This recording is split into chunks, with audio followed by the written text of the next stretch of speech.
In 1923, the New York Yankees won their first World Series title. They then won again in 1927, 28, 32, 36, 37, 38, 39, 41, 43, 47, 49, 50, 51, 52, 53, 56, 58, 61, 62, 77, and 78. If you're not counting, that was 22 titles in 55 years. Almost half the time over a 55-year period, the Yankees won a championship.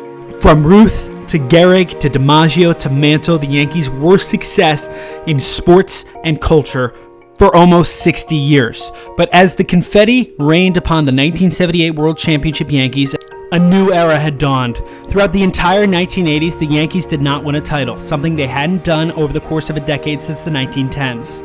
In the 1990s, everything changed, and those glory years briefly returned. But just as it looked like they would never end, the New York Yankees endured some of the worst losses in MLB history. This was more than a baseball team. This was what New Yorkers needed after 9/11. This was the apex of a 100-year rivalry that dominated two cities. This was the most famous beef in MLB history.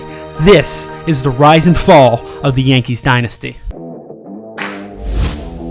As the Yankees' Jack McDowell took the mound in the 11th inning of Game 5 of the ALDS at the Kingdome in Seattle, he needed just 3 outs to advance the Yankees to their first championship series since 1981. Instead, McDowell gave up 2 singles, giving the Mariners runners on first and third with no one out, facing Hall of Famer Edgar Martinez. Martinez laced the ball down the left field line and both runners scored, sending the Yankees home.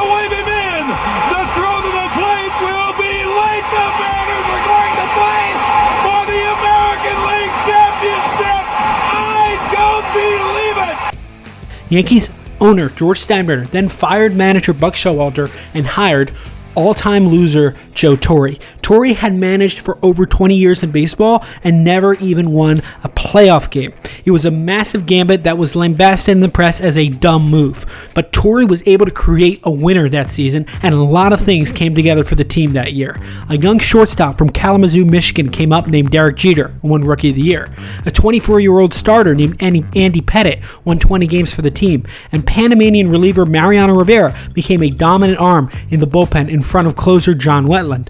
Later, this core would be joined by young catcher Jorge Posada, creating what Yankee fans would call the Core Four, a group of young players whose longevity and consistency created a consistent winner for over 15 years. But for now, in '96, the Yankees also got major contributions from veterans David Cone, Paul O'Neill, Wade Boggs, and Kenny Rogers, which took them all the way to the American League Championship Series. In that series, in the first game, the Yankees were down 4-3 at the bottom of the 8th when Derek Jeter hit a deep fly ball to right field. As the ball traveled off Jeter's bat, the Orioles right fielder settled under the ball, looking to make the catch. However, a young 12-year-old kid named Jeffrey Mayer reached over the right field railing and took the ball into the stands. Legally, this should have been called fan interference and an out. However, the umpires did not interpret it that way on the field and called Jeter's hit a game-tying home run. Later in the 12th inning, Bernie Williams hit a home run to get the Yankees the commanding 1-0 series lead, which probably never should have been theirs. But the Yankees took advantage, winning 3 out of the next 4 and making the Fall Classic for the first time since 1981.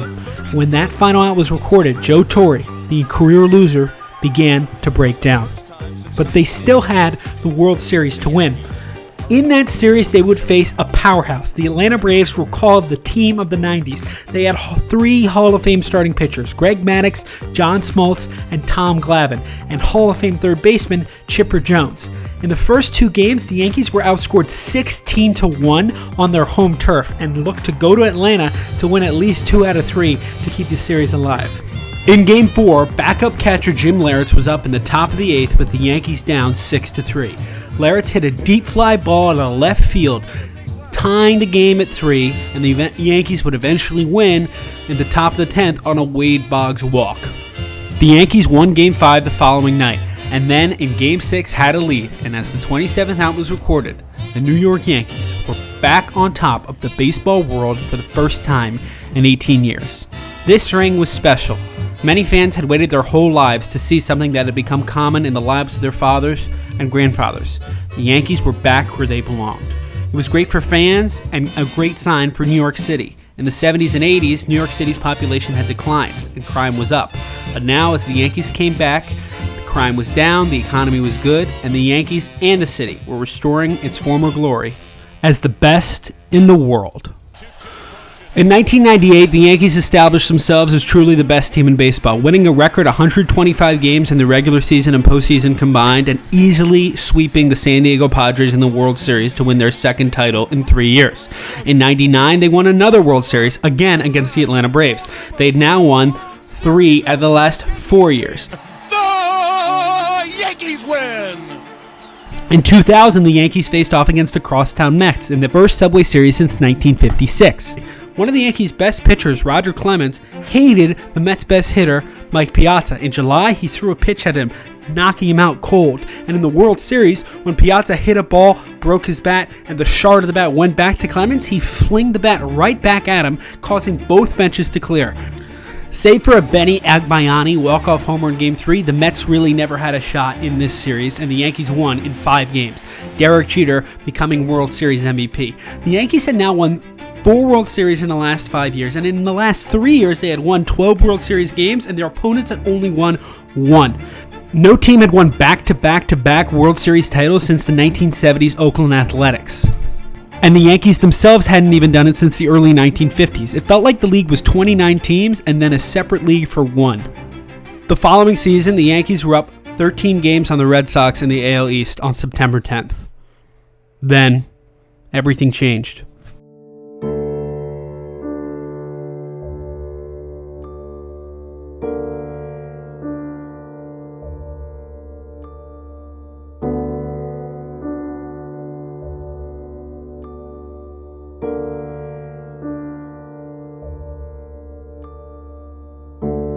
After September 11th, many New York City functions shut down. Schools were closed, business offices in Lower Manhattan had to move, and Major League Baseball shut down all games for 9 days. When the season resumed, the Yankees were in Chicago and the Mets in Pittsburgh. In the first game back in New York City after the event, Mike Piazza was up against the rival Braves, down 1 in the bottom of the 8th. And it's hit deep to left center. Andrew Jones on the run. This one has a chance. Home run! Mike Piazza, and the Mets lead 3-2. The moment gave New York fans something to cheer about for the first time. Most fans hate the Yankees inherently for their constant winning, but in 2001, many casual MLB fans buried that hatchet and started to root for the team as a sign of New York and the country's resilience. However, early on in the postseason, it looked like the Dynasty would come to a swift and unexciting end. They were down 2-0 in a 5-game series against the Oakland Athletics, and in Game 3 were clinging to just a 1-run lead in the bottom of the 6th when Terrence Long hit a sharp ground ball down the right field line. On first was Jeremy Giambi, who was hustling to the plate, and the Yankees' right fielder's throw was offline. Suddenly, out of nowhere, Derek Jeter appeared between home and first, shoveling the ball to catcher Jorge Posada and barely nabbing Giambi at the plate, holding the lead in the game. Jeter coming down the line, fielded with his bare hand, a shovel to Posada, and Giambi is out. The Yankees won that game and the next 2 and headed to the ALCS, where they would face off against the 116-win Seattle Mariners, who they easily beat in 5 games. They then made the Fall Classic for the 4th straight season and 5th time in 6 years. But this World Series felt a little different. The rubble in Lower Manhattan had yet to be fully cleaned out. Bodies were still being searched for. But just 49 days after September 11th, the New York Yankees were playing a World Series game at Yankee Stadium, and the president threw out the first pitch. George Bush was wearing a bulletproof vest under his FDNY sweater and had a Secret Service guard armed, disguised as an umpire, on the third base line. Less than 2 months after the worst terrorist attack in its history, here were the Yankees. Here was New York. Here was America, continuing on.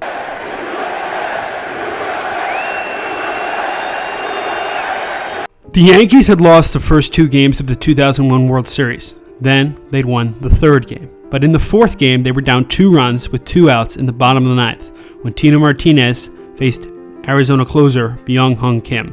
1 on, 2 out. Pitch is swung on and drilled to deep right center. It is high. It is far. It is gone. Tino's homer had tied the game at the very last second, and as the clock struck November for the first time in the history of the MLB season, Derek Jeter hit a home run to win Game 4. The series was now tied 2-2. The Yankees then found themselves down 2 runs again the following night. Again in the bottom of the ninth, and again against Kim. That one hit in the air to left field. Do you believe it? Goodbye, home run. They have done it again. This game is tied. The Yankees had struck lightning twice. The Yankees then won this game in extra innings off an Alfonso Soriano single. The Yankees had gotten 2 of the greatest World Series comeback wins ever on back-to-back nights, and it was just the thing that New York City needed to feel like itself. The Yankees then headed to Arizona, needing only 1 win to win their 4th World Series in a row and 5th in 6 seasons. In Game 6, they lost 15-2, but in Game 7, Alfonso Soriano hit a go-ahead home run in one of the later innings. The Yankees had a 1-run lead, going to the best closer of all time to shut the door.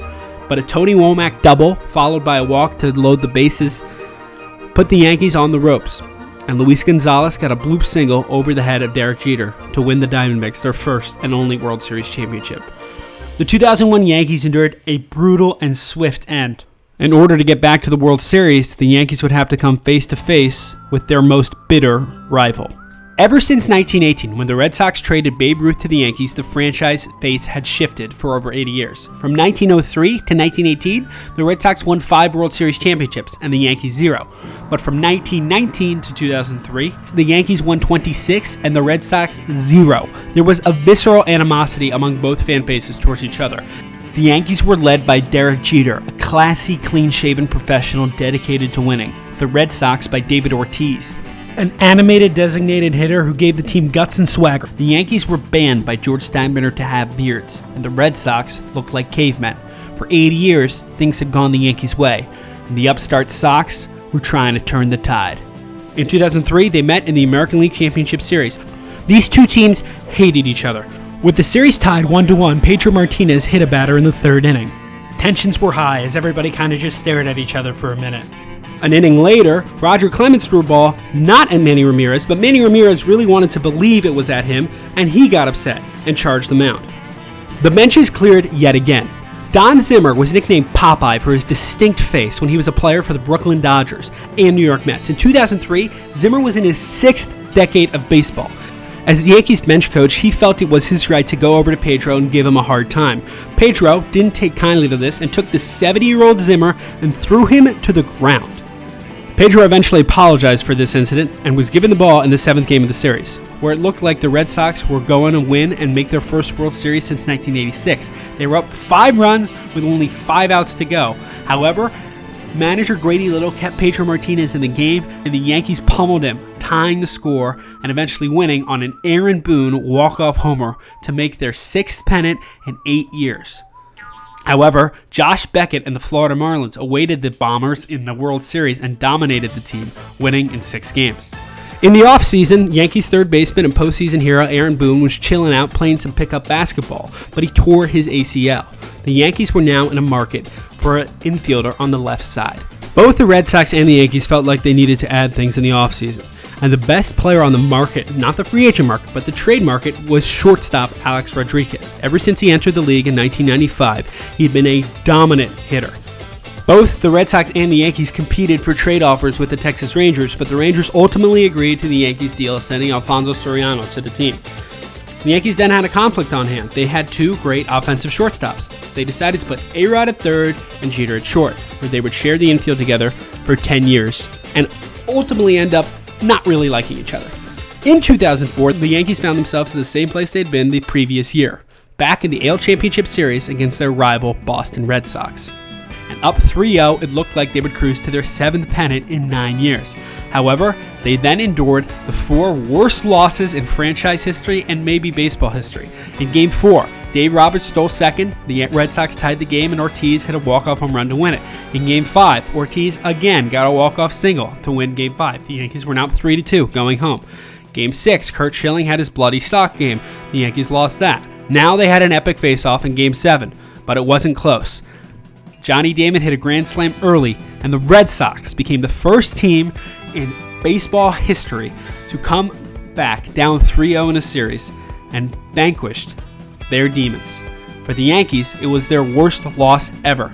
To lose on the biggest stage to their most bitter rival in a way that no one ever had and no one has since was an incredible embarrassment. They just took the worst defeat, I think without question, the worst defeat in their history. Whenever you see a team go down 3-0 in any sport, they will put up a graphic on television which will say 2004 Red Sox down 3-0 beat New York Yankees. This is now part of sports history. For the next 5 seasons, the Yankees always had a very talented roster but struggled in the playoffs. In 2005, 2006, and 2007, they lost in the division series. And over that time, Alex Rodriguez was the best hitter in baseball. He won the 05 and 07 AL MVP, but he was never as liked as his partner who stood right next to him, Derek Jeter. As we've discussed, Jeter was clutch. Jeter had won 4 world championships. A-Rod had never. And it didn't help that Alex Rodriguez loved the New York spotlight and would always do things that would provoke the tabloids to cover him consistently. Jeter, for his part, did not like the press invading his private life and went to great extents to keep everything secretive. It didn't stop the New York press from trying. Derek Eater, because he looks a little fat in a photo.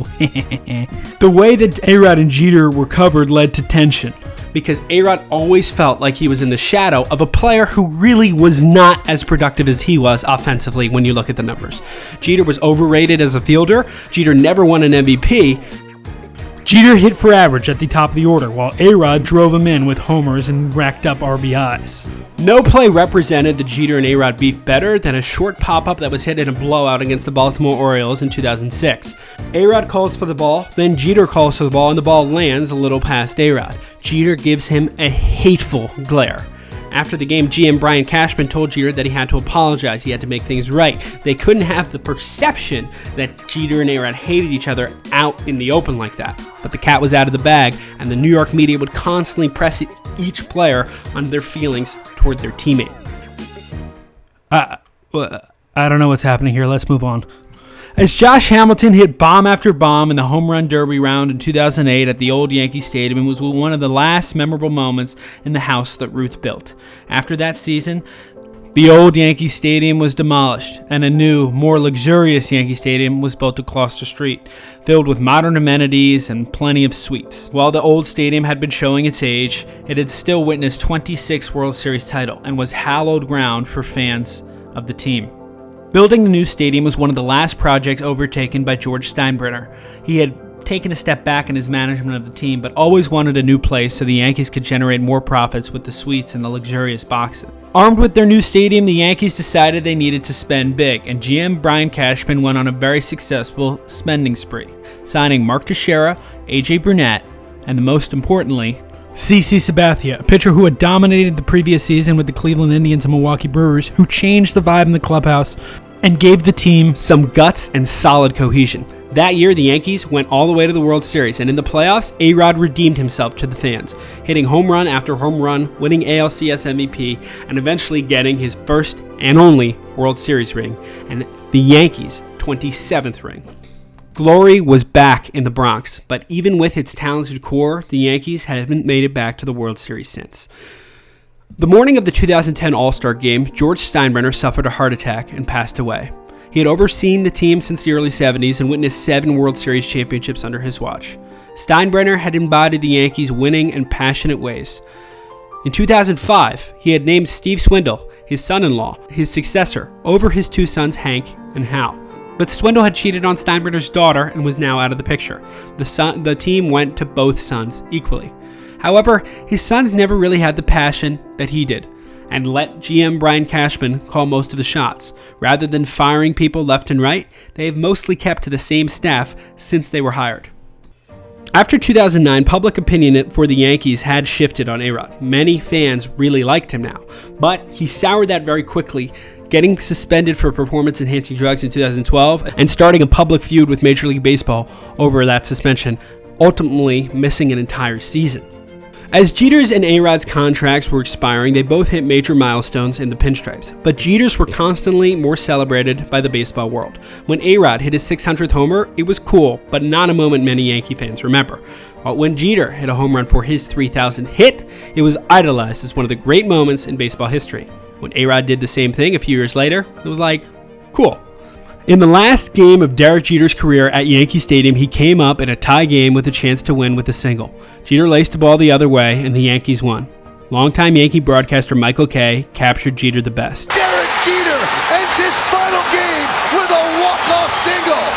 Derek Jeter, where fantasy becomes reality. Did you have any doubt? For the years since Jeter's retirement, the Yankees have had some great moments. But for fans, rings are always what matters. And as of 2023, they've not been able to win a fall classic since 2009. The 5 World Series championships the Yankees won from 96 to 09 were truly a golden age for fans. The Yankees were again the center of the baseball world, as they had been in the 30s, 40s, 50s, and 60s. Derek Jeter, Joe Torre, and Mariano Rivera went into the Hall of Fame. A-Rod is up for the first time this year and probably won't make it due to the steroids. No team has been able to win back-to-back championships since the Yankees from 98 to 2000. The Red Sox have won 3 more World Series since 2004, but the rivalry has not had the same mystique since the principal characters Manny Ramirez, Derek Jeter, Alex Rodriguez, and David Ortiz retired. 2 days after A-Rod retired from baseball, Yankees outfielder Aaron Judge was put into the lineup. In 2023, he was announced as the first Yankee captain since Derek Jeter. In the 2010s and early part of the 2020s, the Yankees have continued to have regular season success, but have not made it past the American League Championship Series since 2009. So it turns out that sustained success was possible in this new era of baseball. The number of rings for the New York Yankees went from 22 to 27. But with the game continuing to evolve, a dynasty like these Yankees seems less and less likely from ever happening again.